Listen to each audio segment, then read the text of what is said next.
I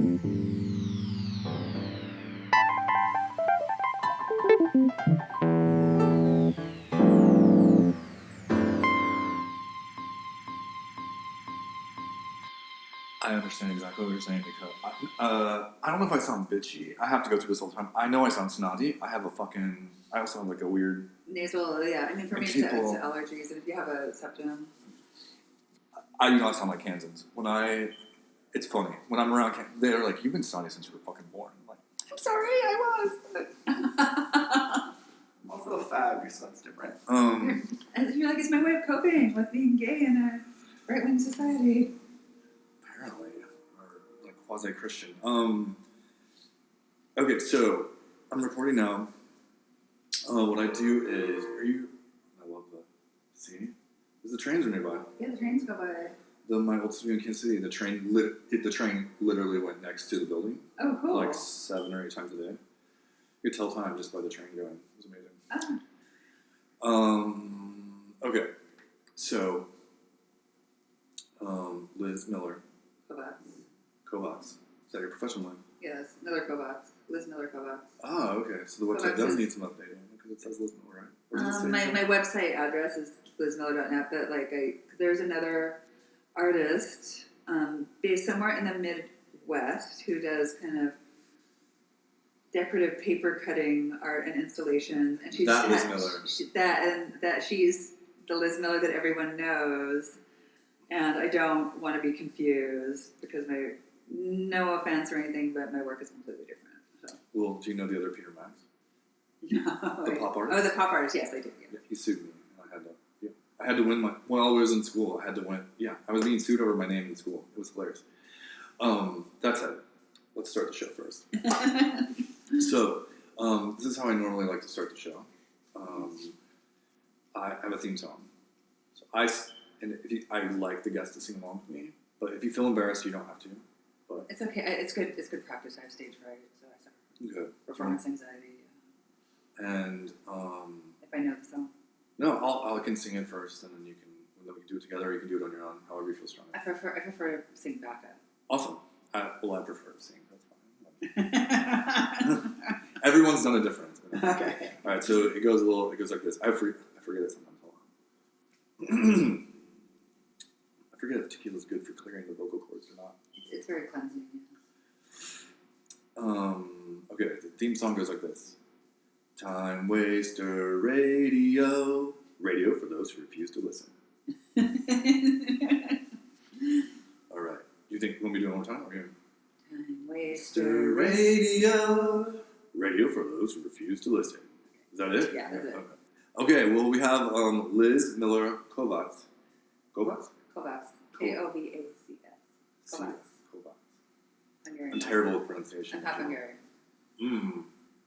I'm going for my passport hopefully soon. Yeah. Just so I can escape all.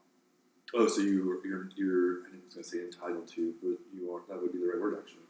I'm entitled. Yeah, that's a very entitled to the European EU passport. I wish I was entitled to an Irish one, but I'm not. So. I think I should. I should cash that one in. Yeah. Well, you never know what's going to happen. We could have a Maduro situation any day now. We have no idea what the fuck's about to happen. Yeah, exactly. That's why I should cash it in. Actually, we do know a little bit. We know something's going to happen by November of next year, and it's going to be nuts either way. It's not going to go down well. Yeah, I'm trying to get my passport by then. I'm going to work it.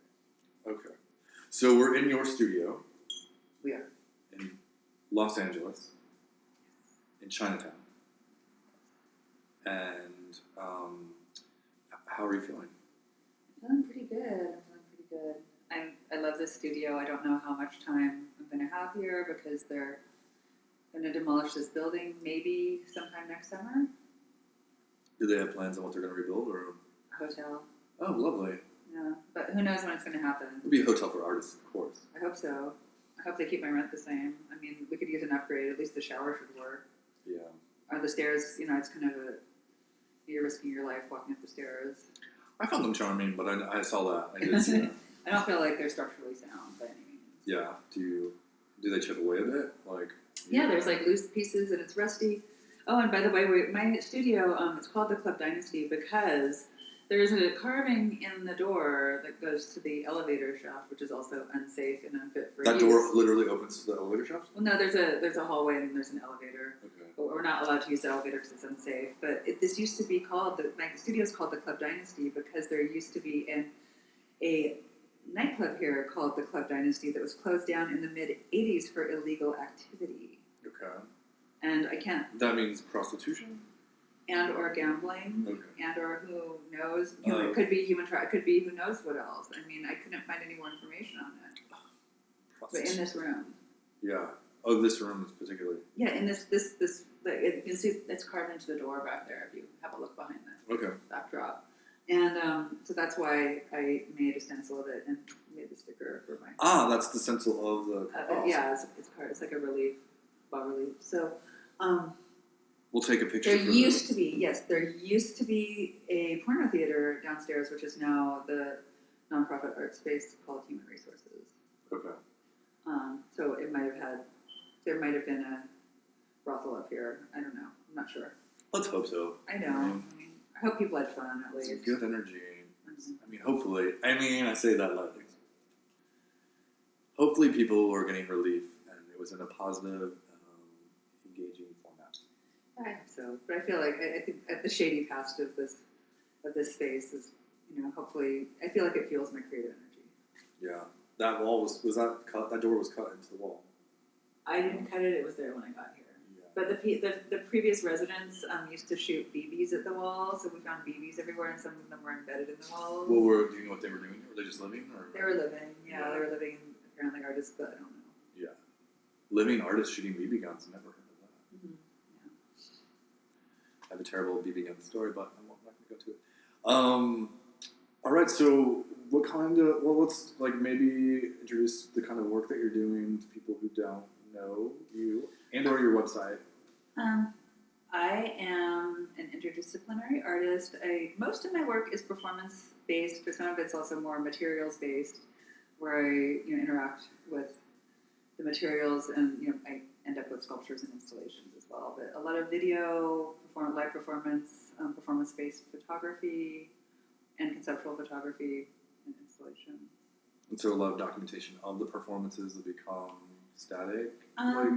Yeah, I mean they're basically ideas. Like the concepts are, I do performance art pieces, which are usually quite separate from the rest of my art practice. My performative work is more, I would almost say, whimsical and lighthearted than my studio work, which also has a sense of irony to it, and I definitely play with materials and colors and elements of kitsch. I know that word's very passé these days, but I mean there still is that in my work. And, My life is kitsch, so what the fuck? I mean, I still love it. I love things. I mean, especially being in LA, so close to the toy district and fashion district. There's all these man-made materials that are so seductive. These are globalized commodities that are so cheap. Lots of fabric stores over there.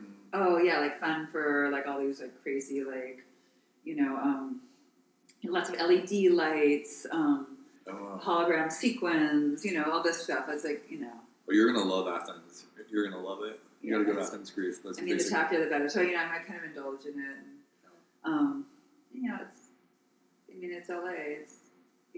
It's all shiny on the surface, but underneath it, I mean, if you look around here, everything's pretty cruddy and crusty and in a state of decay. So I kind of like that. I'm fascinated by that juxtaposition. Yeah, Los Angeles is. It's interesting that way. It's a lot of, but I think it's also funny. As I've been walking around, I've been having these moments of, well, first of all, if you grew up watching American television, it doesn't matter if you were anywhere in the world, you see things here. You have weird, the concept of deja vu is just part of your existence here, because you'll be like, wait. Even when I came to Chinatown here, I was like, okay, I know cliche versions of Chinatown on film, and then I was like, no, but this shit's been drilled into my brain. I have seen this shot. Right. But at this angle, when we got the burger tonight, I was standing there underneath that neon. I don't know if you saw, but I had a 10-second just kind of and in my mind it was glitching, because I was like, I've been here, and I was like, no. It was a movie, yeah. Yeah. Probably several movies. Oh no, and they're always shooting movies. It's so weird. They're always shooting movies and TV. I mean, everywhere, especially around downtown LA. It's like almost impossible to drive anywhere in downtown LA because they're always shooting. I mean, even downstairs from my apartment, you know, they're always shooting in that alley, and there's a little nightclub downstairs. They're always shooting there. Constant. And if they're not doing that, then someone's getting their like wedding photography or their model portfolio or whatever. But there's someone with a camera on some like semi-professional level everywhere here. Everywhere, it's kind of annoying, I have to be honest. But you know, my attitude has become, I'm sorry that, you know, I have to be somewhere, but you know, please excuse me. You know, you can't block everybody's way just because you're making a movie every 10 seconds on my street. I mean, I watch New Yorkers do that, but here it's on a different level. It's fascinating.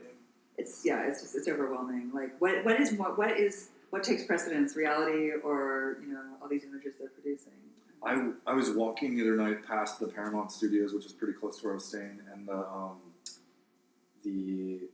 they were shooting, and whatever, I don't even know if it's like the business building or if it's an actual facade or it's like something, but I saw it lit up at night and I was like, I swear to, I'm like, is that where Buffy went to high school, or is that was that in the Christopher Nolan Batman films? I don't know, but I know that building. Yeah, all of them. Anyway, so you're interested, like, it's one of the, you've been in LA now for, you said 2 years-ish? 2.5, yeah. But you grew up here partially. I grew up here, yeah. I grew up in LA and then went to junior high and high school in the Santa Barbara area. But I used to come down to LA, sneak out and come to clubs and gigs and concerts and stuff, parties. As you do. Yeah, as a high schooler. Okay, let's start with maybe like when did you start making work? Like, was art always been a part of your life, just like living, or? I was always drawn to creative endeavors like music and art. I thought I wanted to become an actress, but then, you know, right about the time I was a senior, and I did a little bit of like, you know, I was very clumsy and tall, so my mom put me in modeling school, which never worked for me because I like to eat. Uh-oh. I mean, not like. You're very svelte. But not for, you know, not a runway. You know, I'm not going to starve myself just to go on the runway. That's just not that's not me. I do it all the time. So anyways, and it wasn't, you know, it wasn't like, as much as like, I feel like I'm very confident in my body and I'm in good shape now. I wasn't going to, I'm happy with how I am. I wasn't going to starve myself. So I decided I was going to try to go into acting, but I had a really creepy negative experience when I was about 17 with some older that story? guy who was trying to take me to Hollywood parties. I'm like, why do I need to go with you alone to Hollywood parties? You're like what year would have this been? It would have been like... Oh, dude, you don't have to date yourself. Yeah, and I don't want to date myself. But it was I'm just jealous. Pre-San Francisco. So, you know, like I went to San Francisco in the 90s. So it was right before I went to San Francisco. So. Oh, so this is like almost less than 0 years. Yeah. Okay. And I was like... I'm jealous. I was creeped out. So... So you've met Robert Downey Jr. at least 7 times. No, and I just decided it wasn't for me, and I really wanted to get, and I started hanging out with artists and punks at that point, because all the sort of, you know, I mean, going to high school in Santa Barbara, even though my mother wasn't wealthy, I mean, the kids around me were very privileged and wealthy. It was like being in Beverly Hills 90210, and I just couldn't stand. Oh, you were Brenda, I get it. I couldn't stand these sort of bougie, mainstream, very image and brand, or, you know, like, obsessed people. And so I started hanging out with, you know, punks and artists and queers and felt a lot more comfortable. You were the Emily Valentine, and they were the... Do you remember her? I didn't watch that show, no. I didn't watch it much. I mean, I saw, like, snippets of it. She's actually only in it partially, but I went to a musical parody in New York, and she came as a guest that night. Uh-huh. She was like supposed to become part of the series, but they kind of like, she was like a blonde Billy Idol femme fatale. Right. Yeah. Anyways. So I was like that type of girl. I saw the show maybe twice, but that was I was like, okay, this is. You lived it. You didn't have to. I lived it, and I thought this isn't something that I really need to see because I have to. You know, I feel nauseous every day. Tell me, so Santa Barbara, that's a very wealthy place, right? I've never been. It is, and if you're like, you know, I thought we were poor, but now I realize we were actually quite comfortably middle class. But, you know, kids would make fun of my clothes and the car that my mother drove and all that kind of stuff. jalopy or whatever. Yeah, she had a Chrysler, Whatever. Yeah. it doesn't matter. It doesn't matter. It wasn't a Bentley. It was not a Jaguar. Nah. It was not a Mercedes convertible. It wasn't like the acceptable. It's funny when you're younger how like the class thing goes. It's fascinating with adult And it wasn't eyes. blonde. And I mean, I've You were blonde. no, I was never blonde. I mean, I've always been, I'm quite darker, olive skinned, and You've got an olive complexion. Oh. yeah. And when I was younger, I was out in the sun a lot, so I looked even, so yeah, I didn't. You were working that. I got a lot of like racial slurs as well because I couldn't figure out where I was from. Oh, So- is Santa Barbara that white? Like even tan people? Were you like Portuguese or something? When they were Yeah, no. I mean, they thought I was Latina or Middle Eastern. Oh, yeah, that makes more sense. I mean, I'm pretty pale now because I just stay out of the sun. Well, for health reasons. Yeah, I've got enough sun damage. I won't even go there. Yeah, me too. I mean, the older I'm getting, isn't it getting? It's interesting. Why didn't they teach us about sunscreen back then? Oh, instead of tanning beds? Yeah. Anyways, let's just not go there. Let's not. Oh, well, so Santa Barbara. I'm just trying to get a loose picture because then you went to Santa Barbara. I was in so I started getting interested in art, and I thought I wanted to go to fashion design school and design fashion because I did always like fashion. In LA or something, or I was thinking about going in LA or San Francisco, and then I kind of checked it out. Some of the fashion design schools. A friend of mine was going to fashion design school in New York, and I visited her. She was a year ahead of me, and I thought that was just. if you wanted the job afterwards, you needed to go to New York. But yeah. I was thinking that would be fantastic, but my mom, they couldn't afford to send me to New York. Yeah. We didn't have that kind of money, so I ended up. Some people I knew had gone to the Art Institute in San Francisco, and I drove up there, to check it out. And I love New York. I wanted to go to New York because it was so different from Southern California and Santa Barbara, but I couldn't afford it. So back then, San Francisco was cheaper, and it was cooler. 100%. And it was cooler than LA then, I thought. It's nice. And it's also beautiful. Like aesthetically, you go and you're like, no one ever tells you that exists. Like, I mean, that was my personal. And it was goth, so it was cold and foggy, and Yeah. I liked that. And I could wear like leather jackets and all black and boots and be comfortable. I have a theory about this actually. I have a theory why San Francisco, like people are like, why did all the gays go to San Francisco? Now, mind you, this is pre-climate change because now it's getting a lot warmer. When I first got there, I realized like most proper gays. We're goth. Well, no. It's more. It's actually more quasi elitist than that. Into fall fashion because that's the best season. In San Francisco, you could wear fall fashion all year round. Yeah. Yeah, there's no. And you could switch it up. Like so, you had 4 fall fashion seasons. No, it's true. And if you're in San Francisco and you want to go, like do a residency or spend time somewhere warm, you have to go and do shop for a full wardrobe because nobody has any summer clothes. Yeah. Maybe like one or two pieces.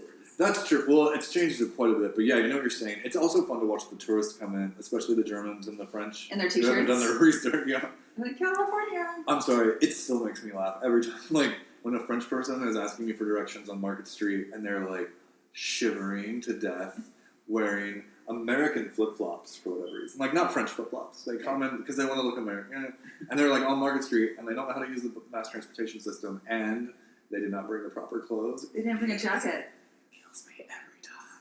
Actually, I should say it's more Germans that do that than Germans French. do The it. French are a little more prepared. They come in layers, but anyways, you know what I'm saying. And they want to be able to rock fall fashions as well. So goth, San Francisco, core years. I think Lower Haight.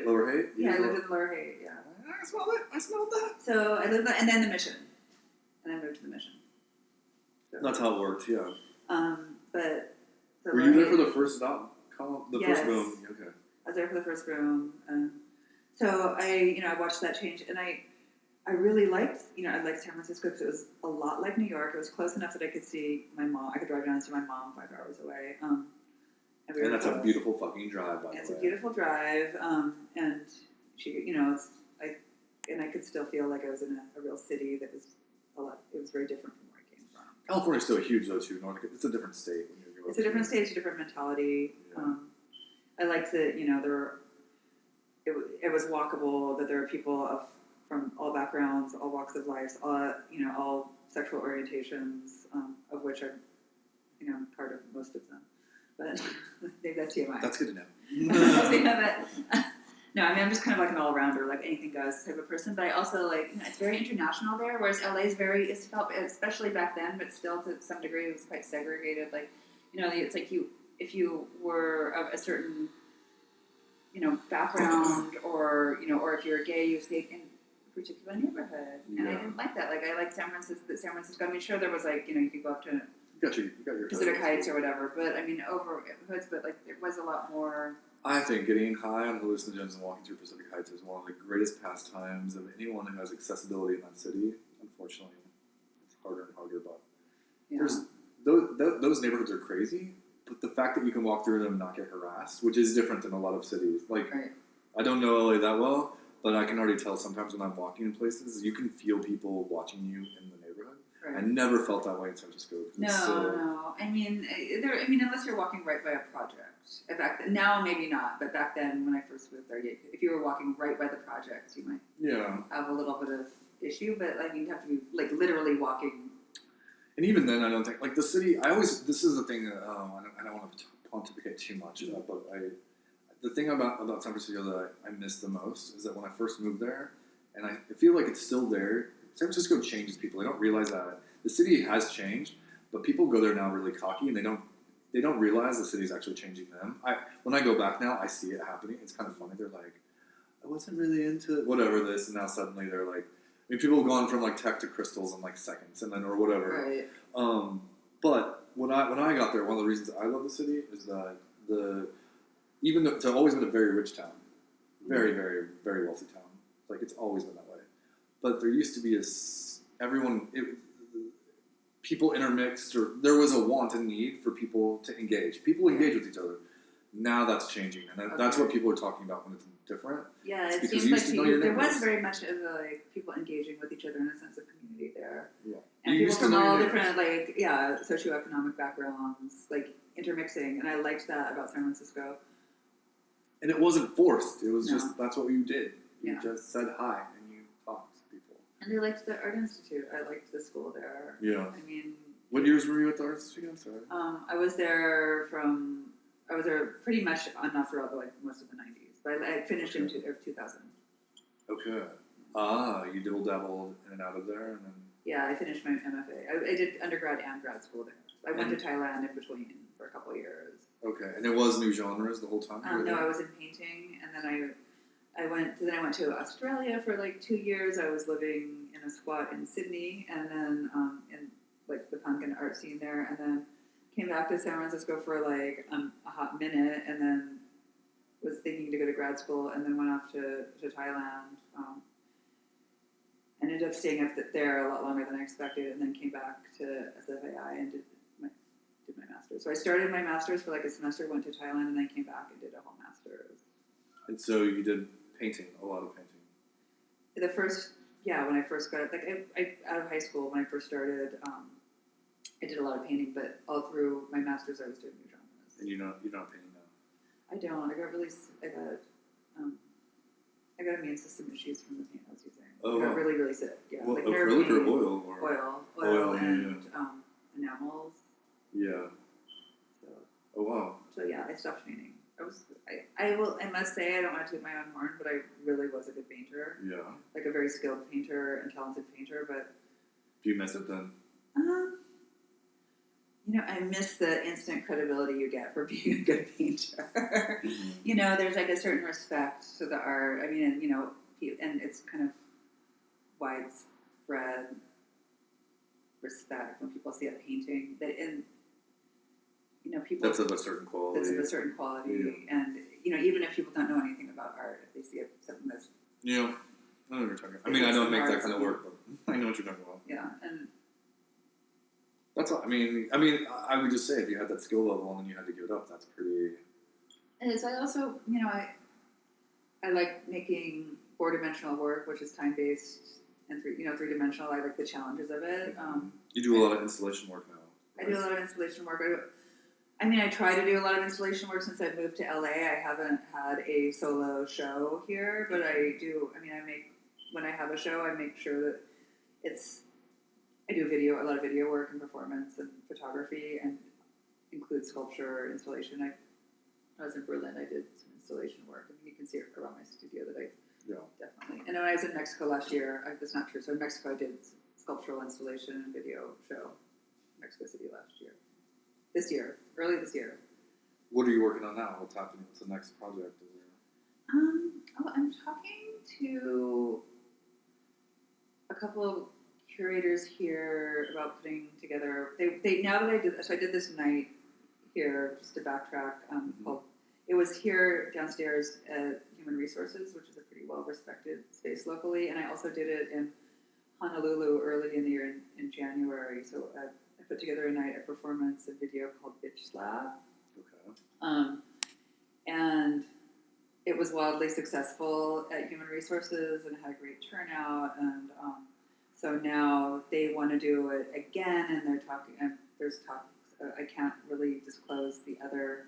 You don't have to. But there's a museum show that's about women and sexuality that's coming up that they're thinking of including my Bitch Slap in. So they want to continue with that. So that is happening. I really want to try to do a show of my work, like that's installed somewhere. I'm going to try to talk to downstairs and Human Resources about that. I'm just trying to get to know people a little more in LA, as far as, because now everyone's seeing me as a performance and video artist and person who puts together these nights, but I'm trying to sort of bring more people in to see the scope of my work.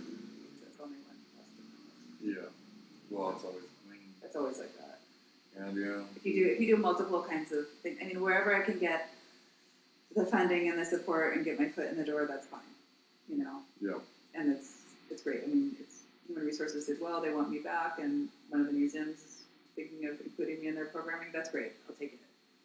Yeah, you gotta do what you gotta do. And I mean, I liked Bitch Slap, but I don't want to be just stuck with doing Bitch Slap for the rest of my life. Yeah, I know. I started a film festival, and it was nice, and then I realized It's successful, and people liked it. And then I was like, but yeah, I was like, I don't want to do this. I can't keep doing this. Like, that's the beauty of hopefully passing on the torch. So maybe there's other people you can engage with to slowly. Well, if it's better funded, then I can. I mean, I pretty much did the whole thing myself last time, which it's a lot of work too. It was a lot of work, and there was my own piece, my own performance that I did wasn't. It turned out fine, but I wasn't able to put. It was a third version of this piece that I had performed. I performed it in Portland and in Honolulu for the Honolulu Biennial in Portland for Pink Noise, but it wasn't my best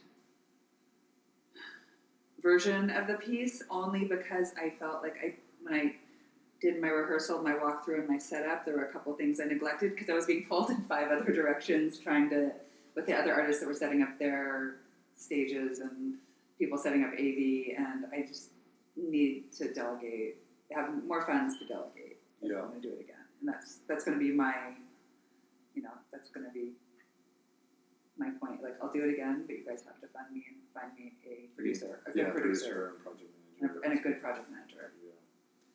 Yeah, I get. Yeah, it's even the smallest things. I do an online curatorial thing, or I did for a while. I might ask you to be a part of it, maybe, but I've taken a break because even that it was really simple. There was no sales.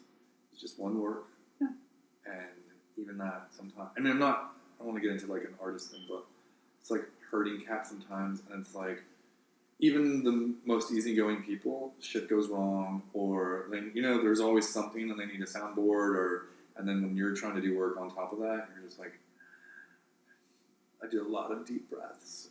Yeah. How many people were in the show? So there were 4 performers, including myself, and an MC who was also kind of doing her own performance work, and there were video works by myself and 3 other video artists. Okay. So it was it was a 2-hour show. It was a good show. It was all short works. It was fun. Under 10 minutes? Other works were meant to be under 10. I think the longest one was Sarah Johnson finished out the night in her piece. Oh, you know Sarah Johnson? Yeah, Sarah Johnson did a performance. She's been on this podcast. Oh, cool, yeah. I interviewed her in Greece, actually. Yeah, she's one of my friends. Awesome. Peers. And so she closed out the night, and I loved her piece, but it did go over time, I will have to say. Yeah. Yeah, it's I used to, when I was curating for a few things that were live performances, I would say, the venue would be Well, 10 minutes really generally means 15. Yeah, so that's why I said 10 minutes. I usually said 6 to 8 just to keep them under 10. But I would be hardcore. I'd be like on it. I almost cut Sarah's piece, and I'm glad I didn't, because like right when I was about to cut it, so something wasn't working out, and then it started working out. Yeah. And then at one point I'm like, okay, we gotta cut it. But the person who, so we were showing a short film. She's a durational. I mean, her pieces are. They're long, I know, but I really want, I really like, you know, it was called Bitch Slap. I wanted like badass bitches, and she's a badass bitch. I mean, her work's awesome. And so it's like, yeah, it was a bit long. And that being said, I loved it. But now Bustamante's short film, The Perfect Ones, was shown after that, and you know, it was a Sarah's piece was very dynamic, and it went on for quite a long time. So I think a lot of people, it seemed like a finale. Mm-hmm. So only about half to 2/3 of the audience stayed for Now's short film, which is, I don't know, do you know Now Bustamante's work? I do. Yeah, and it's a great film. And they're here now, right? They're in the... Now's studio is right on the other side of the wall. Oh, awesome. She's a good friend of mine as well. And kind of more of like a art big sister, I would say. Yeah. Yeah. I'll have to touch base. So I thought they were in New York for some reason, but I think I lost track. She was in New York. Yeah, it's been a while, so she's been here for a bit. Yeah, she's been here for a bit. Okay. At It's USC. hard. She's a professor at USC. I can't keep track of it. Yeah. People aren't keeping track of me. No, yeah, no. I can't. Anyway, she's here. Yeah, awesome. Awesome? Oh, God. I mean it in the true sense of the word. It is. It's great. I'm glad she's maybe one of the major reasons that I'm here, because she said, your people are in LA, Liz. Why don't you come to LA? You're going to stay in Hawaii your whole life? I mean, it would be hard to leave Hawaii, but I'm like, you know Hawaii's what? dangerous that way. Like, Yeah. it's beautiful. It's hard to leave. Yeah. But I did I came, and I'm like, you know, I'm going to do it. No. Also, the rent's fucking insane, but that's another story. What, in Hawaii? Did you have decent rent? No? I think it's cheaper than LA Wow, I didn't know that. and San Francisco, yeah. That I can believe, but Yeah, and well, I mean, and for a decent you can place, get a decent spot. You know some folks, you can get a place. You can get a place cheap. I mean, if you know where to go, you get a cheaper. You can be in a cool. It's easier. You can find a cheaper place in Hawaii in a cool neighborhood than in LA. Let's put it that way. You can be in LA. You can find maybe a cheaper place, but it won't be in a cool neighborhood. Yeah. So, So are you happy that you're in LA? I am. I mean, you know, there's things I love about LA. It's a great culture. I mean, this cultural scene is going off here. I think it's the best cultural scene in the U.S. by far, and it's really transformed into a major art center. And there's a lot of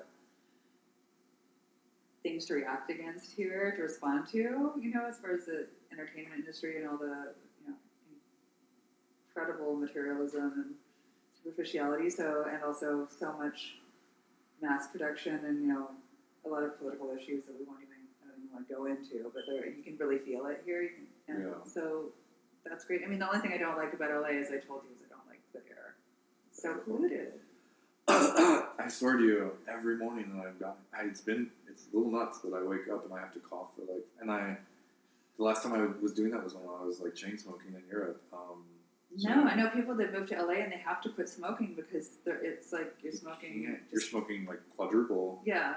Yeah, it's definitely in the air. You can feel it. There's actually, as I'm talking to you right now, I should unbutton this button because it's like kind of claustrophobic, but I can feel this something. It's not in my thyroid.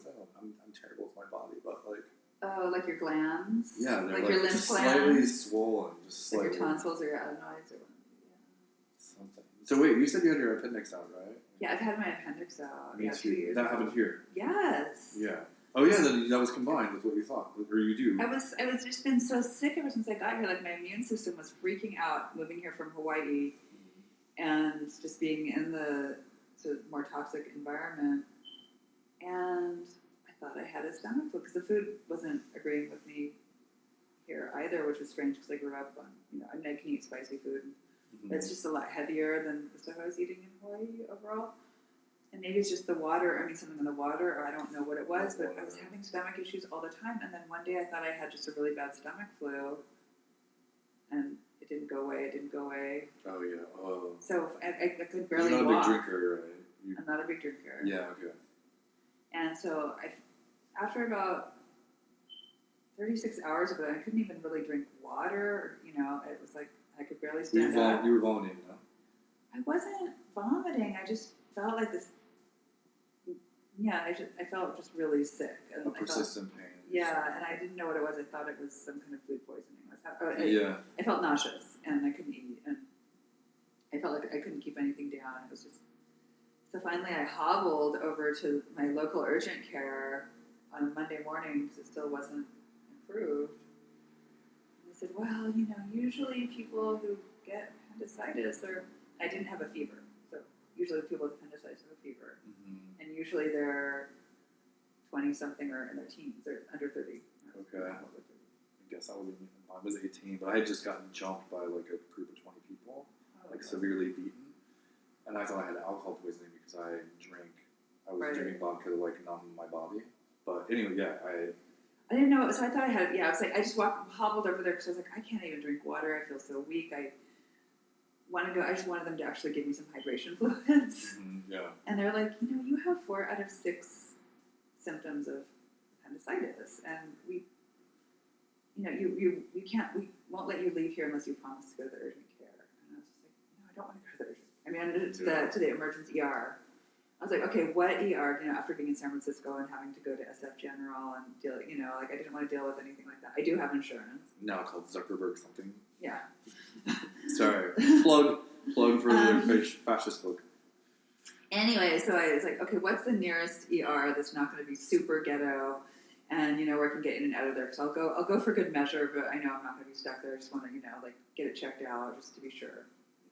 So I went to Good Samaritan, which is an okay kind of working class mid-range hospital nearby. It was the closest one that could get an Uber. I'm glad it was there for you. But it was there, but it was kind of dingy, and they didn't really see me right away. And then I finally sat there for a while, and they said, I told them that, you know, urgent care had sent me, and they're like, oh, urgent care sent you. Okay, and then they kind of ushered me in, and I'd been there about 90 minutes. And I'm like, okay, whatever. They took, you know, they did a bunch of tests on me, and then they made like, okay, we're going to give you a CAT scan. And I'm like, they kept looking at me like kind of like suspiciously, like they didn't think, you know, I really had this, but they're like, okay, we're going to give you a CAT scan. They're like, oh, well, I'm like, okay, fine, yeah, and then can I go home? They're like, no, you have to stay, because your appendix is going to burst within 24 hours. Yeah, we've been there. Mm-hmm. I vomited I actually went through 2 days I got jumped and then I vomited. My poor fucking mother, worked the night shift at the post office and came into the bathroom, and I was 18, and she found my head was literally dipped into the water. Like I vomited and then passed out. My head was like, I'm like a giraffe, so my head was like twisted in. Uh-huh. And then my parents picked my naked body up. This is like one of those mortifying things. Like took me to the ER, and then took me in, and like super cute, handsome doctor. I'll never forget. It was like, why wasn't I coming to the doctor in Kansas more often? But I'm like, you're delusional. Like I'm sure your body's so weak too. Oh yeah. By the time you're at that point, you're just like, And my favorite part was they wanted to. They I don't know what mine. I think was like already starting. They just felt it. Like this whole. Oh, so you didn't have to get scanned or anything? Well, I was like, they whatever it is, they were like, this queen needs some fucking help. And so even if it wasn't the thing, they were just like, they might have rolled me in for an MRI or something. I don't know, or CAT scan or. CAT scan's so weird. I mean, they didn't find any cats, which is good. Sorry. I had another CAT scan recently. And they found a cat. Yeah, they did. They followed the cat. Do you want a little more tequila? Yeah, I do. Do you want lime as well? Yeah, I want lime. I might have to cut more. And you want some of this too? Yeah. You were like a whole bar. I'll do it. I can do it. Let me do it. Because Yeah. I got my. So. We don't. There's no pressure to be in front of the microphone at all. Yeah. Here's the fucking thing. So, but the thing is, if I had known that I was actually going to have to spend the night in this hospital and to have my appendix out, I would have gone to that hospital. Because they lost my records. It was like, I drank a whole lot of Coke. I was so thirsty that I drank like a whole liter of coconut water, once I was out of surgery, because it raised my, they didn't know what, the nurses weren't very attentive, so they Raised your potassium level. raised my potassium level, and they wouldn't let me leave the hospital for another 12 freaking hours until they could retest my potassium levels. And the potassium level has something to do with the appendix? Like, I don't know. No, it's my potassium level was really high, and like they're not allowed to leave, let you leave because it can affect your internal organs or something. I like guzzled basically like a liter or 2 liters of coconut water. Yeah, I didn't. The idea of coconut water did not exist in Kansas at the time, so I was not. My best friend thought I had alcohol poisoning, and then Would be like which common sense. which makes it exactly. Well, because I got jumped, and then like her way of fixing getting jumped was to take me out. She was like, "You just need to numb your body. You'll be fine." And I was like, "I don't know. I feel so." Apparently, you can rupture the appendix, like if you get kicked hard enough. Oh. So my appendectomy started because I had like, I don't know, the rumors change every time, but there were definitely at least 6 to 7 people who were kicking me, 2 of which was steel-toed boots. Oh. And they hit it and they ruptured it, but I had no idea. And then I thought I had alcohol poisoning. And like also I'm 18, so I'm underage. I'm nervous. Yeah, because you've been drinking and blah, blah, blah. Hiding it from my parents, and I pass out, and then like, whatever. But no, I mean, it's like the only girl in a mosh pit for many years. Steel cap boots were my savior. They were my savior. Like, I mean, anyone's hand went anywhere that I didn't want it. Like, boom, steel cap boots. They hit hard. They're no fucking joke when No joke. Oh, actually, I think I got hit with some brass knuckles too, but luckily not my pretty face. Oh, God. Yeah, it's still looking good. Thank you so much. Okay, appendectomy. I think we've covered it now. I want to get to like you don't know the space, like how long this may or may not last. Well, the lease is up in July of next year, of 2020. So that's when it will probably be condemned, the building. Condemned, and then that still takes. Then they have to like implode it, and then they have to. Yeah, I mean, who knows if we'll be able to stay or not, or they're gonna try to convert it to a hotel. It's definitely not legal. I mean, it's pretty shaky. But. Oh, this is earthquake country too. I forget. I always forget that shit. Well, you plan to stay in LA? I guess that's what I was really getting to. I'm planning to stay. Yeah, I mean, okay. Honestly, eventually, I would like to, have a studio in LA, but not really be here full time. Like, be here for a few months of the year to do projects and I really want to be involved with the art scene here. But I'm a traveler. Like, I like to travel, and I'd like to do residencies, and I'd like to spend some more time in Europe where they have better funding for the arts. That being said, they do have some good LA artists grants that I know people that have gotten, $25,000, $50,000 grants, which is great. So after I've been here 3 to 5 years, I'll be eligible for those. So I'm eligible for those.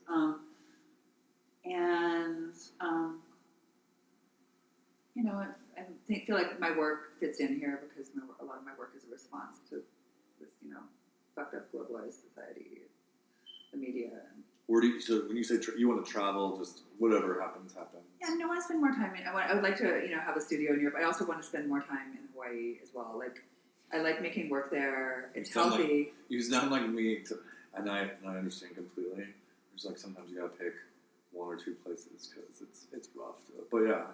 Yeah, no, I would like to spend more time, and I can do. It's great to like shoot projects there. Like, people are so amazing, eager to their like just help. And it's so easy to get a crew. Whenever I go back, I have a place to stay, and I can like get projects done. I can always rally enough people to do a project. So for that reason, you surf? I body surf and I swim, ocean swim. I ocean swim. I don't do it. So I'd like to spend more time there. Yeah. And be connected. I'm also connected to the art community there. So just spend more time there, but also spend time here, and maybe try to do some residencies in other places as well. Yeah. So, but yeah, I do want to really establish myself as an LA artist. It's your home base. Yeah. It's my home base. So. Yeah. I'm curious. I mean, I'm just because I'm up in the wind for some things, and I don't I don't know. Yeah, everyone's been telling me to come to LA so Sarah actually was saying it for a while, and other people like I hear it often, and I appreciate it. And I look at it; it reminds me of Kansas City, so I can see like for me, it's more appealing. I think it's also LA and Athens have a bit in common as well, like the expanse and just sort of like the accoutrement. The glam and the glitz, and then but they have the history, and then you guys have Hollywood history. It's another. Yeah, it's another thing, and I think there are a lot of art scenes here. Just finding where you fit in is what takes time. Yeah. But there is a lot here, and I think there is a lot to offer. I think if anyone who has like a good idea and is doing something different and interesting, You'll find a venue. you can find a venue here, and you can find support and find a community because and that's one thing that's great about LA.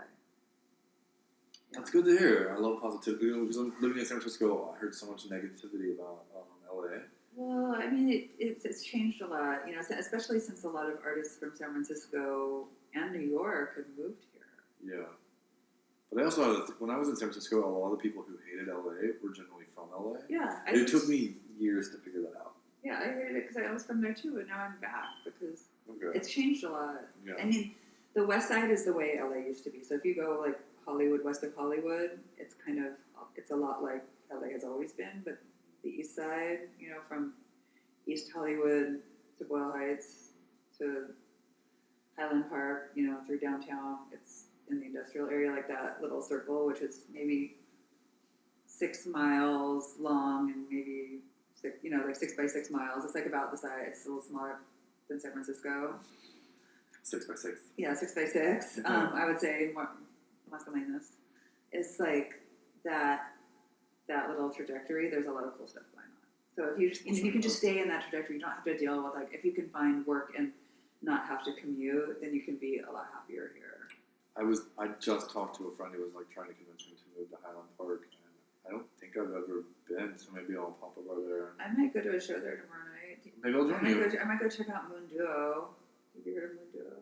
Psych rock. Do you want me to put on some Moon Duo after this? Yes, we can also, if we get the copyrights, we can play it in the episode too. No, well, maybe we can ask them tomorrow. No, I'll totally join you. I mean, also there's another artist in town. I'm so sweet, but I'm sure he'll be down. Well, it's a nighttime thing. So, I mean, I think it's $16. Oh, to see. This is a music show. It's a music show. Oh, yeah. Oh, I'll figure it out. There's bars there and stuff. It's very village. I'm on vacation. I can scrap up. It's kind of like the Mission used to be a little bit, but it's so funny. If people in Berlin saw, they even saw me buying the tequila tonight, they'd be like, "What are you doing?" Why? Because I can barely afford like $1 Pilsner in fucking Europe, and so it's just funny. But it's true. When I get here, I'm just like, whatever. I'm on vacation, I guess. I sold a painting. I gotta admit. Okay. So I'm cocky right now. A little cocky. I'm like, when you sell something and then you're like that weird spike of energy where you're like, oh, this is gonna happen. Oh, this will start happening on a regular basis. But it's hard not to spend a lot of money in LA. I've noticed, even though I'm doing a really good job. Tonight, I'm pretty frugal. But you're right. It's just like it's like New York. It's like New York. There's you have to pay a toll to leave the house. 100%. It's like it's $20 just to leave the house. Like that's just like you're not going to do anything. Just to walk out the door is $20, and then another $20 to walk back in. So just that $40 a day just to survive. Yeah. That queue, just to breathe the air in the queue station, is going to cost you some fucking money. I know, exactly. So there's a lot to spend. And if you want to appreciate the rich cultural offerings of the city, it costs money. I walk by them. Unless you go to art shows and art openings, and that's why people go to art openings, I guess, because they're free for the most part. Generally speaking, Hey, my show was like, we actually I made enough money. I didn't get to pay myself, unfortunately, whatever. But I was able to pay. Sacrifice you pay. An AV person, the production, the night's production manager, and all the 4 live artists.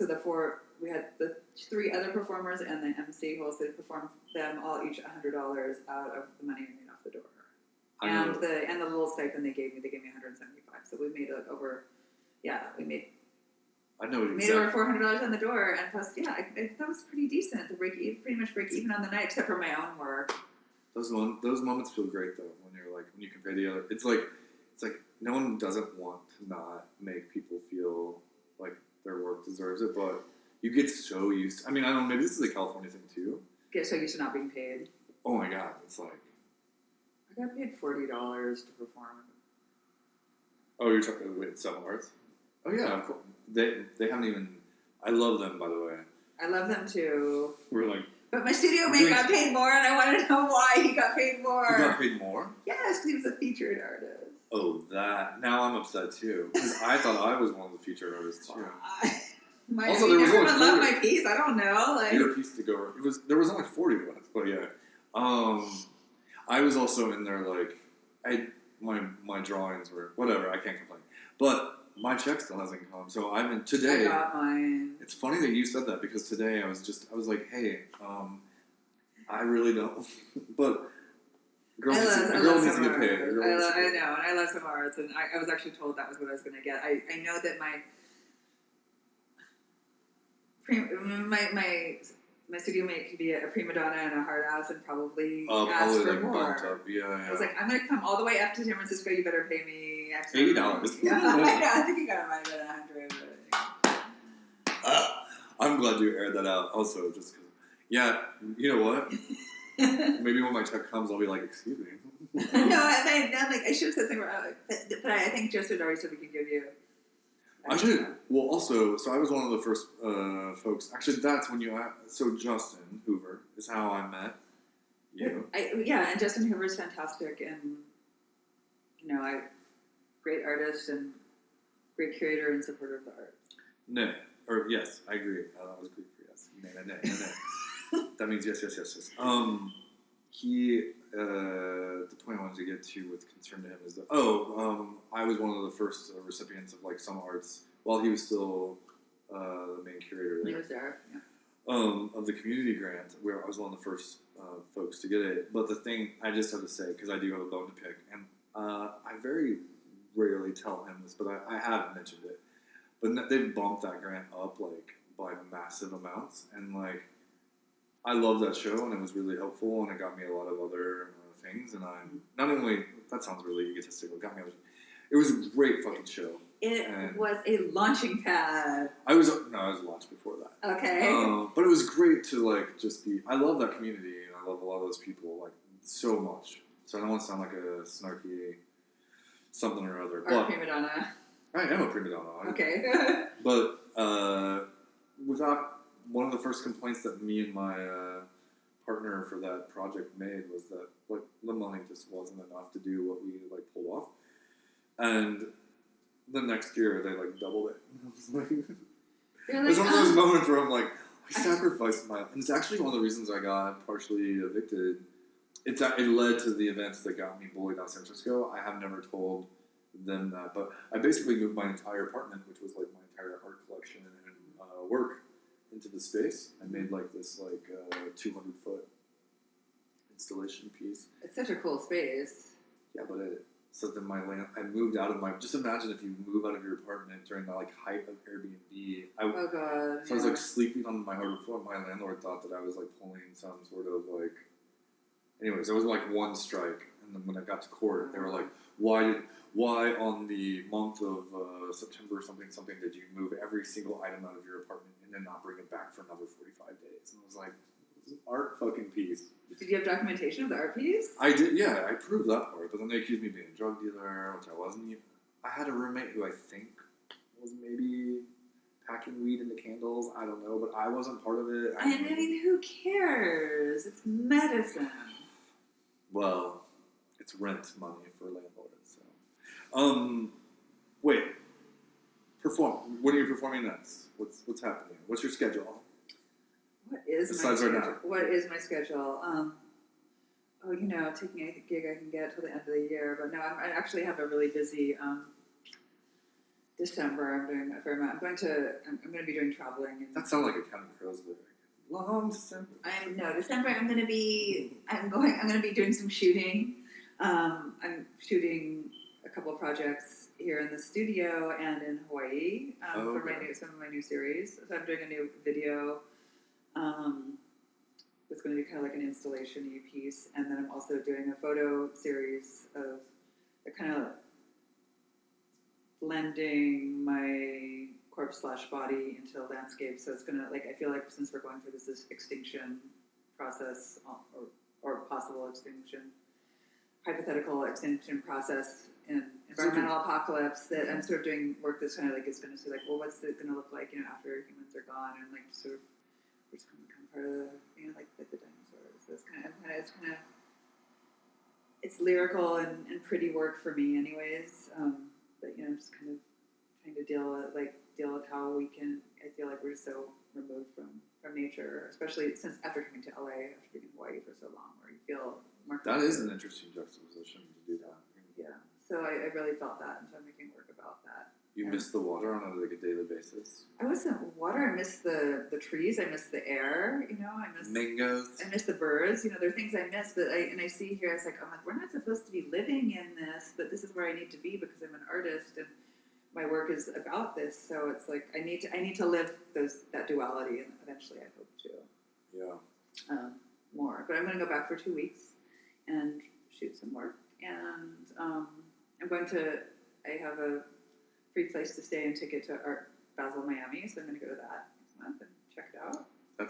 Is that what? First week in December. Oh, yeah. I'm a terrible artist. I have no idea about all that stuff. Well, it's commercial, but at the same time, I haven't ever been, and since I have a free ticket and a free place to stay, I'm going. Do not. It's like going to Burning Man. Yeah. I had a free ticket and a place to stay, so I went. I've never been, and I want to. You do your Burning Man. Yeah, I'm just going to go check it out and. Just leave before they set everything on fire. That's all. I'll just leave before they set everything on fire. See what it's about, and there might be some people I know, from, San Francisco or other art places. I'm sure. Artists there, so hopefully be able to connect with them and just say, "Hey, I'm here. 'Cause I'm introverted." Are you that introverted? With strangers, yeah, with like just yes, about like selling my work or self-promotion. Mm-hmm. Yes, but once I get to know someone, like get over that first like introductory phase, I'm very comfortable around people. I feel okay. I have a rapport with. I mean, you seem pretty easygoing to me. And easygoing, I'm not outgoing. I mean, especially in big groups and social situations. I love a big group. I can see. Yeah, no, I'd rather be like performing, like, with my ass in the air, covered in sludge, than like have to talk to a big group of people. Give me 8 people at a dinner party. It's mine. And I don't even know that I want to do it until it's happening. I'm like, what are you doing? Yeah. But then you put me on stage. Mm-hmm. So yeah, I actually envy people who like to work stuff out on stage because I think I have stage fright. It's cathartic. It's cathartic. Yeah, I definitely have to be tipsy to be on stage because I don't know, it's interesting. But I'm supposed to be doing work in a piece in Mexico City, and possibly, it looks like in February, I've been invited to do something there, so hopefully that'll come to fruition. I'm supposed to go to Hong Kong with Justin in March, if that still happens. I don't know about the political situation there, but there's a performance festival that he's... I didn't get invited to that. I feel offended already. Do you? I didn't. Look, there's no money in it. I'm just happy. I'm just going for the ticket. I just want to go to Hong Kong. Yeah, exactly. I want to go to Hong Kong. I want to eat the rice noodles. I want to see the protests, and also... it's a great time to be an artist in Hong Kong. If we can go, I want to do it. Yeah, well, they said that. I mean, it's similar to... when I was in Athens, there's a lot... You want to go see... Americans don't quite know. Like, this is the funny part for me. Like, a lot of shit's about to happen in the next year or so. Mm-hmm. But not that it's already been happening. But I love hearing comparisons to, like, we don't want to turn into Venezuela. We don't want to... They don't say Greece, generally speaking, because they're not really paying attention. But they do mean it. And they also, if they could know, they would talk about Turkey as well. I know an artist who was living in Turkey for a while who had to leave. Fucking rough, man. It is super super. It's just Americans when the shit really hits the fan. I love right now talking to leftist radicals here and I'm on their side and I empathize on many levels. But the difference between when society really hits its like true upheaval and people are dying and suffering, it's not as romantic as people want to believe. It's not romantic. No, I mean, the only reason why I've compared it to Venezuela is because I've met Venezuelans that say that Trump sounds a lot like a populist dictator like Chavez, and I've met especially. Not a lot. He sounds worse than them, actually. Yeah, and I mean, I've really spoken to them about it, especially because there's a lot of. I've met quite a few Venezuelans in Mexico because they go where they can, and I mean, if they can get a scholarship to go back to school or get, a job working in a cafe or wherever they can, so it's like, and they're usually very. Venezuela was a prosperous country for a long time. It was the most prosperous country in Latin America. Well, there's arguments that were the reason that it's not, and then a lot of it's valid. It's an oil country. That's all. We didn't get access to it the way we wanted to, and so we basically. But there was a lot. I've never been to Venezuela. I need to go. I have not been. Now's not a good time to go. No, but I don't really need to eat. It was a bad joke, but it's horrible. I have friends in Venezuela who are not eating, and they send me. No, they don't have power. They don't have electricity in the hospital. Yeah, there are no medicines going in and out. There's barricades on the border. It's fucking horrifying. But it's the same as the right and the left, and this is when everyone's like, oh, they want revolution, or like, oh, I'll vote. I won't vote, and I want this to happen.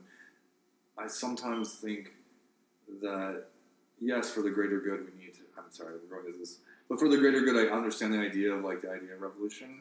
But when that shit really starts happening, most Americans, even the ones who think they want it, and I'm talking both far right and far left, and even some bored video gamers in the middle. I just want healthcare. Yeah, exactly. I'm getting old, man. I just want to I want clean water and fucking healthcare. That's all I'm asking for. Why is that so hard? Why does it scare? Why are people not voting for healthcare? I don't understand. Does everyone want to spend $500 a month for shitty insurance? They don't know there's another way. They don't know it, and so it's been problematic. It's ridiculous. They just need to leave the country for a minute. When I was living in Central Kansas, one of the women that lived, she was 23, and the majority of people she knew, they're all conservative. Most of her parents and family, they were super conservative. She's pretty conservative. She was ex-military, but she was working for the healthcare plan. She got a job for the Obamacare thing in its early stages, and then she just read up. She was kind of hesitant. They were paying her.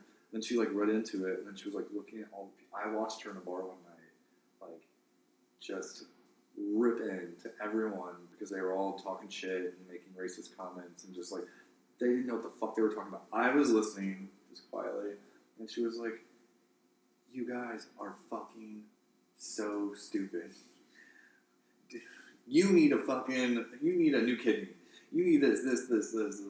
You need to get on this shit. We need to be paying. This is something we should be doing for each other." And it was a beautiful moment where I realized there is hope amongst. And they're not. It's not as naive and dumb as you think. It's more of the propaganda. When you're in the Midwest, it's. And I've never lived. I've been to Chicago once for a week. Yeah, and that's the metropolitan. That's basically Gotham City. I was in Ohio as a child. Ohio. Well, my mother was. They were immigrants, and she went to high school and went to school and high school, and they're from Hungary, but she went to there because her father was. They moved to Ohio because there's a Hungarian community there. Yeah. So I'd been there twice as a child. And my grandma died, but I don't really know the Midwest at all. That's my only time in the Midwest ever. Okay, wait. And I don't want to pry, but you mentioned before we started about your mother. Uh-huh. Did you want to tell that story or not? Well, I want to make a film. Okay. At some point in my life. You don't want to give away the. Well, my mother. Okay, so yes, my mother was. Well, I don't want to project. My mother was murdered. It was 20 years ago. So. Okay. And do you know who the murderer was? They found him. Okay. I don't want to talk about who he was. Okay. It was somebody that worked for her because it could start a lot of. For sure. Okay. Racial and immigration issues. So I don't want to talk about that. But it was going to work for her. But not someone she knew well. Yeah. Someone who just rando. was a random person that had worked for her, who was not a good person, who was a criminal. But she didn't know about it. So, but anyways, I don't want to support the train of thought that might start.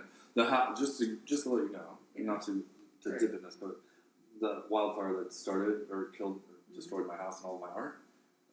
Fox News, if you read the headline, it's illegal immigrant starts fire, destroys world, and like if you didn't actually pay attention to it, you assume it was a Mexican national or something. It was actually a guy from Denmark. Yeah. But the way, if you Yeah. read any of the press, and I was just like, oh my god. Yeah, I swear to exactly. And my fucking- mother was an immigrant, so she always wanted to help other immigrants, but not all immigrants are good. But People are people. People are people. There's good people and bad people of all, Of everything. Yeah, from everywhere in the world. So everywhere in the world, you're going to find good people and bad people, and it's not an immigrant thing. It's not a racial ethnic thing. I'm sorry. So that's It's not even sorry. It's the truth. Yeah, it's that's the it's truth. gross. Like it's life. People are people. People are people, and there's good ones and there's bad ones. There's criminals and there's. We all play the parts too. Some of us are good and bad in certain moments in our lives, and we need redemption. And So yeah, at that time when she passed away, and my best friend at the time that was involved in a serious crime and was on America's Most Wanted, around the same time, within like a week apart or a week or so apart. It was like sorry, funny little. She was like on America, like on the show. she was on the show. Yeah, This is one of your best friends. yeah, it was my best friend. But had been my best friend. And Love her. Go on. What is she? Hopefully she didn't do anything. Or did she was involved in her mother's murder? she was not involved. No, it was a completely separate incident. Oh, okay. Thank God. She was an accessory. But if she was on America's Most Wanted, she did something fucked up. She was on the route. She was on the lam. Yeah, but like she drove a getaway car. Oh. But whatever. I don't Right. know. I don't know the details because I wasn't hanging out with her at the time. Because the Okay. person that committed the crime had drawn us apart somewhat. So, anyways, that's a long story. Oh, wow. And so you're watching a TV show going, fuck. I wasn't. that. I was told, and I talked to one of my friends on the phone, and they told me what happened. Oh. So that's how I found out. I was Okay. in Thailand. So, anyways, I went on and I was hanging out with a person, and I ended up going on this. Getting addicted to heroin in Thailand at the time after my mother's, it was in my 20s, after my mother was killed, and I didn't want to go back to the U.S. I didn't want to deal with my family or people even who had never given her any of their time or energy fighting over her possessions and her money and whatnot, and I just would rather just let it go, And so in some ways I was like, you know what, I had a huge my mother was the only responsibility I ever had, and for some reason I also felt like, oh wow, I suddenly have no responsibilities. Like that was a strange thing that happened. There's like all sorts of things go through your head when someone passes away. Like I really, it took a while for the grief to set in, but at first I was like so confused and so much shock. I'm like, wow, I have no responsibilities to anyone now. Yeah. And It's a rough mindset. I'm with you on that. yeah, it's like, so that was weird. That was strange. I was also, pretty, I guess, immature as well. So I ended up getting addicted to heroin and going on road trips around Thailand in a bright yellow pickup truck with a bumblebee painted on the side. And You have pictures of this bumblebee? no, I don't. I wish I did. But traveling back and forth to Laos, doing heroin, meeting people in different places. Laos. Went to Laos. Yeah, I went to Laos. Traveled through Thailand and small towns and scoring and meeting various Thais, and ended up in eventually a few Thai detox facilities. Oh my. And I took this drug twice I was given this detox drug where it's called, and the translation of Thai means even the elephant doesn't remember its name. Wow. And so you detox it. So the first 3 days where you're going through withdrawals, you're basically tripping. They tie you down to these like mats on the floor, like black plastic futon things on the floor in a dark room where a nurse monitors you. So you go through. You just shit and piss in the spot, or like the movie, or. You don't really shit and piss because you don't feel the withdrawals. You're just tripping. Oh, okay. But you're tied down. I remember getting up and having to pee at one point. You do throw up a little bit when you wake up from it, for sure. And so they give you these pills, and they watch you and monitor you and make sure you're okay. They rehydrate you when you're done. But I remember getting up during one of the sessions I was in there and having to make my way to the restroom, and it felt like it was really hard to move my legs. It was really dark in there, and seeing all the people strapped down to their mats with like seatbelts on, kind of. Oh, and how many people do you remember? There were other people in the room with you, like How many? we were going through this dark room. There were like probably a dozen other people on there.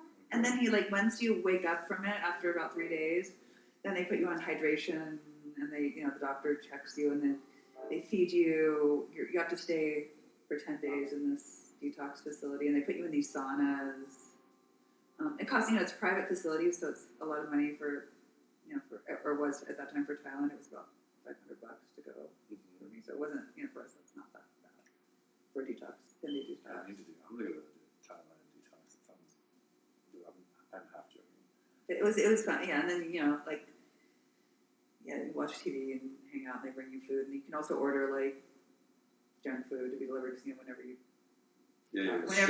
whenever you're like coming down off something, you crave junk food for some reason, candy bars and whatever. And hung out with them, and people were detoxing from all kinds of stuff there. Like people were detoxing from yava, which are like little meth pills, and different. So it was like a general detox. drug. Yeah, they were using the same drug for most people, or yeah. It was for all kinds of drugs. Yeah, speed and. It sounds like an ayahuasca trip that people pay to go. It kind of was like that. Something like that. I wasn't trying to make light of it, but it was. No, it kind of was like that. Yeah, it was an interesting experience. But anyways, and then because I was hanging out with someone who was like a hardcore long-term junkie, that they would bring it back into the house, and then we'd end up getting back on it again. At one point in one of these trips around Thailand, road trips around Thailand, I got caught by the cops a couple of times, but one time we were detained for 4 hours while they strip searched us and searched the car, and they never found anything, but we had everything, all the drugs hidden in the bumper of the car, and they realized that we must have had something because we were so nervous and because we were obviously strung out. And the guy sweating, but they realized that they obviously have something that's not for sale; it's just for personal use, and we're not going to waste any more of their time, and let him go. And right as we're driving away, this one guy one of the cops was banging the bumper of the car and looking at me, and I was like, so they found it and they were just like, get the fuck out. Yeah, because it would have been life. I mean, I would have probably been life in jail. Or whatever. I've seen the Claire Danes movie. I know it seems like a horrifying thing. Yeah, so I was off there. Another time I paid off the cops. There were 3 incidences with the cops, but luckily I got away out of that. And then ended up in a methadone clinic in south of Thailand. Just going in and out of the hospital. I didn't stay there. Yeah, no, this is in 1 year. Like a year and a half of trying to get. So basically, after a couple of months of using, I realized I was addicted, and then it took another year to get clean, just trying to get clean. And acknowledging it, and just being like, okay, I've got to get through this, and physically, I'm not an addictive personality, but physically, I just was getting so sick. It was it was torture. So, things like walking up to complete strangers in Thailand. By this point, I had already learned to speak a fair amount of Thai. Asking them to pee in a cup for you so you could stay on the methadone program, because if you had gone off your, if you used any heroin, then they'd kick you off, and I didn't want to get kicked off. So wow. Yeah, so literally walking up to complete strangers in a hospital, a public hospital, in Thailand, and getting their pee, and they did it. You're cute. It helps. But yeah, I finally ended up going back, leaving the time when the person I was hanging out with, who had been in jail before, who was a Thai citizen, I hadn't been using much, but, occasionally I would falter and use, and it had been maybe a month, and I basically overdosed and was out for 6 hours, but it felt like I just nodded off. Mm. And I woke up and I looked at him and he was crying. I'm like, why are you crying? He's like, you didn't wait, we couldn't wake you up for 6 hours. I was like, and you didn't call anyone? And he's like, no, I was afraid to go to jail. I'm like, I need to get the fuck out of here. I'm gonna die. You are not my friend. No, I was like, it was like, I'm like, I have to go. For sure. So I flew back to San Francisco and detoxed off of methadone. I was just on methadone there in this very small amount. Yeah. I trickled myself off, but on a city program or a... Yeah, but I'd been on a state program, and then I had gone to like a private program where I could get like, so I wanted to trickle off. So I went down on a really small dose, and then I went back to San Francisco and stayed with friends who were nice enough to say, okay, you can stay at my husband, no drugs allowed. And I literally didn't sleep for 6 months. Like I slept maximum 3 or 4 hours a night for 6 months, just trying to get off the methadone, and my nervous system was fried. So does methadone? I'm so naive about this. Is it when you're taking the methadone is it's not the same drug. But it replaces it. It replaces it. It's actually harder. The withdrawals are a lot longer. No, it's a downer. But you couldn't sleep when you were on it. When I was off of it. No, I came off of it. Then your body was just like, where's my fucking... Yeah, my nervous system was fried. Okay, yeah. Yeah, I feel like I know. I have a little small amount of booze to do. Yeah. It's not even on that, but I can see it. It was hard. And then I eventually started smoking weed at night before I went to bed. That helped. Yeah.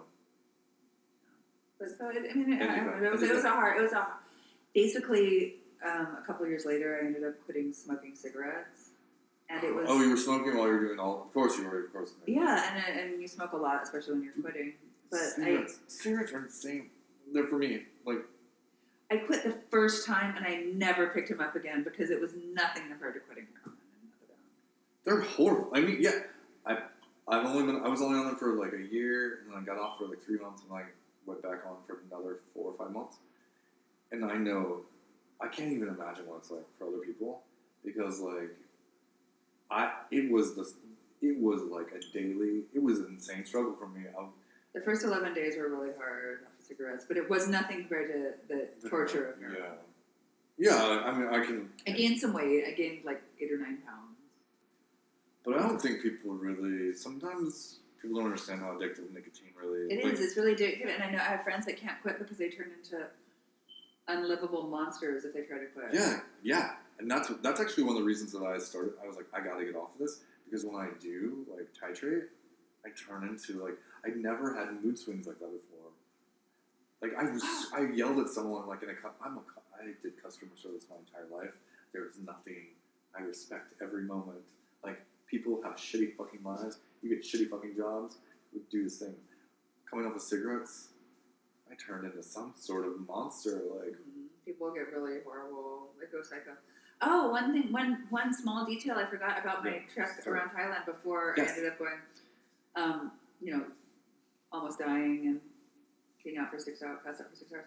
Oh, we ended up rolling the yellow truck into a ditch on a country road in northeast Thailand and just leaving it there because we were afraid the cops were going to come and arrest us. Because I nodded off at the wheel.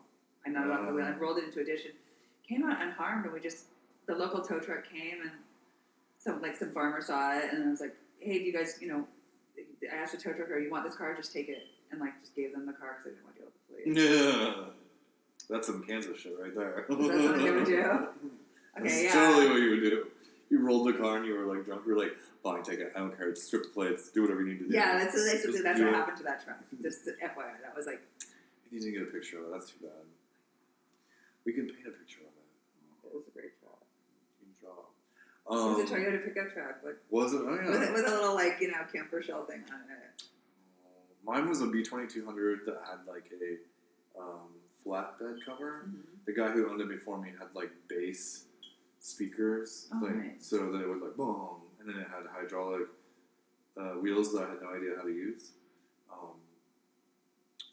And, yeah, for skinny little... And this is before I got tall. So I got it. I was, this short, skinny, I looked like Opie. I had these giant freckles and ears, and just, had this tinted window truck that was very strong, I guess. I don't know. I'm checking it out. Badass truck. It wasn't actually that badass, but people were like, what? There was a little bit of respect for it, even though, yeah, it was a badass truck. This has been a fun conversation. It's been a fun conversation. I'm kind of... You're done. I'm feeling done. Unless there's anything else. I don't know, yeah. Well, I just want to make sure you get everything you need to get covered.